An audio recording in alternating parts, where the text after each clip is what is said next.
আমরা সবচাইতে বেশি আমি গুরুত্ব দিয়েছিলাম এই ভাঙড়ের একজন নেতা ছিলেন যার নাম আরাবুল ইসলাম। নাম না করাই ভালো, অনেকেই বলছেন, কারণ হয়তো অনেকেই বুঝতে পারছে না এখানে যে ঘটনা ঘটিয়েছে আপনারা শুনলে অবাক হবেন। আমার কাছে গত পরশুদিন 1,30,00,000 টাকার একটা চিঠি এসছে, কয়েকটা চিঠি পঞ্চায়েতের টিকিট দেওয়ার নাম করে 6 লক্ষ টাকা থেকে 15 লক্ষ টাকা পর্যন্ত কেউ কেউ নিয়েছে, কারো কারো কাছ থেকে নেওয়া হয়েছে। প্রধান করার জন্য এখানে অনেকেই বসে আছেন, কারোর কাছ থেকে 25 লাখ 30 লাখ থেকে 40 লাখ টাকা নেওয়া হয়েছে।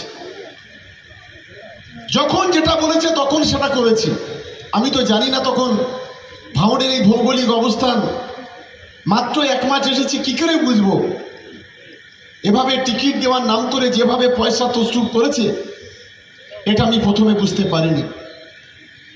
নিজের ছেলেকে পোলের হাট থেকে তুলে নিয়ে আমাকে বললো যে বেওতা টুয়ে টিকিট দিতে হবে জেলা পরিষদে, দিয়েছি। আমি তো তখন খুব বেশি জানি না কোন সিট কোথায় কে কোন অঞ্চল পড়ছে, সেখানেও টিকিট দেওয়া হয়েছে। নিজে বললো আমাকে পঞ্চায়েত সমিতির সভাপতি, কারণ আমাদের দলের একটা নিয়ম আছে, দলের যে কনভেনার হয় তাকে কখনো সভাপতি করা যায় না। আমার নেতা অভিষেক বন্দ্যোপাধ্যায়ের সঙ্গে কথা বলে ওকে কনভেনার পর্যন্ত করা হয়েছে, সভাপতিও করা হয়েছে। কিন্তু এই যে ভিতরে যে এত কিছু আমরা কিছু বুঝতে পারিনি। বরং যখন আমার কাছ থেকে ভাঙড়ে কখনো কেউ আমাদের নেতৃত্বরা গিয়েছে তাদেরকে বুঝিয়ে বলেছি সবাই মিলে একসঙ্গে লড়াই করতে হবে।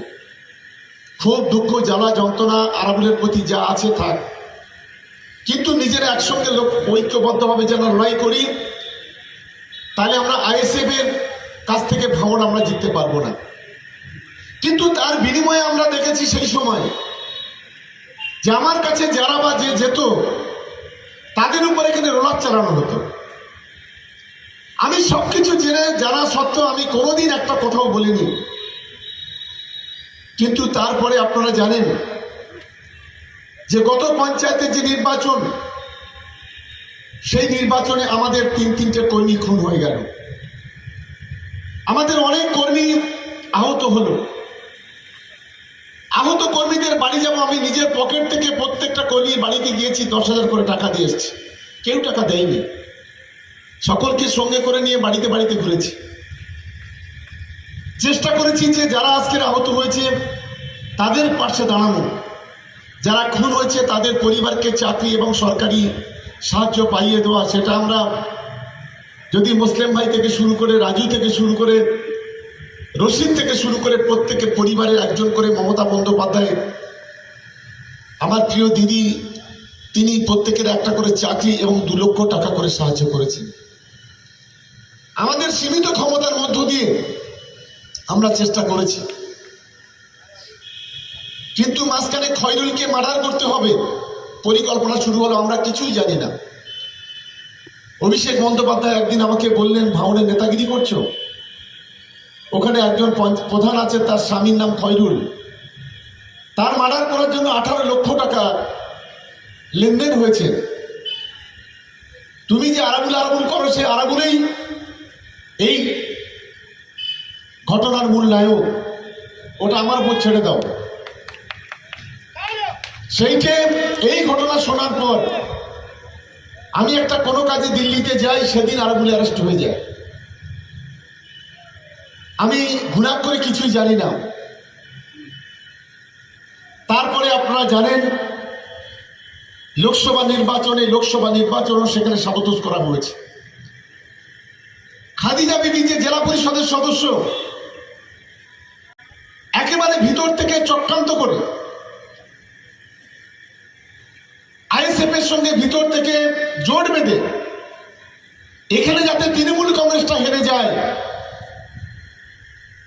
যাকে ভোটে জেতানোর জন্য সেদিন হয়তো আমাদের কয়েকজন কর্মী খুন হতো, তার মধ্যে আরাবুল ইসলামও ছিল এই কাঠালিয়াতে। সেই খাদিজা দলের সঙ্গে গাদ্দারি শুরু করলো। আমি নিজে তার প্রত্যক্ষ সাক্ষী। আমার সঙ্গে মহসিন ভাই, আহসান ভাই, রিন্টু, অনেকেই ছিল। সে কি বলতে চেয়েছে, কি করতে চেয়েছে দলের ভিতরে থেকে পরিষ্কারভাবে শুনেছে, সেটা আমরা আমাদের যারা নেতা আছে তাদেরকে বলেছি। তারপরে ভোটের 5 দিন 7 দিন আগে থেকে কিছু বেঈমান 2-1 জন, বেশি না, তারাও বিভিন্নভাবে সাবতোষ করার চেষ্টা করেছে এই ভাঙড়ে। মনের মধ্যে একটা চাপা উত্তেজনা ছিল, চাপা প্রেসার ছিল যে আমরা ভাঙড়টাকে এই সাম্প্রদায়িক শক্তি আইএসএফ এর কাছ দিয়ে মুক্ত করতে পারবো তো। কিন্তু আমাদের কর্মীদের কাছে আমি কৃতজ্ঞ, আজকে যারা এখানে আছেন তাদের কি দিয়ে আপনাদের ঋণ শোধ করবো আমি জানি না। যে লড়াইটা আপনারা করেছেন, সমস্ত বাধা বিঘ্ন অতিক্রম করে শেষ হাসিটা ভাঙড়ে তৃণমূল কংগ্রেসে এসেছে, এটাই আমাদের কাছে সবচাইতে বড় পাওনা। আমি আপনাদেরকে কৃতজ্ঞতা জানাই, সালাম জানাই, অভিনন্দন জানাই।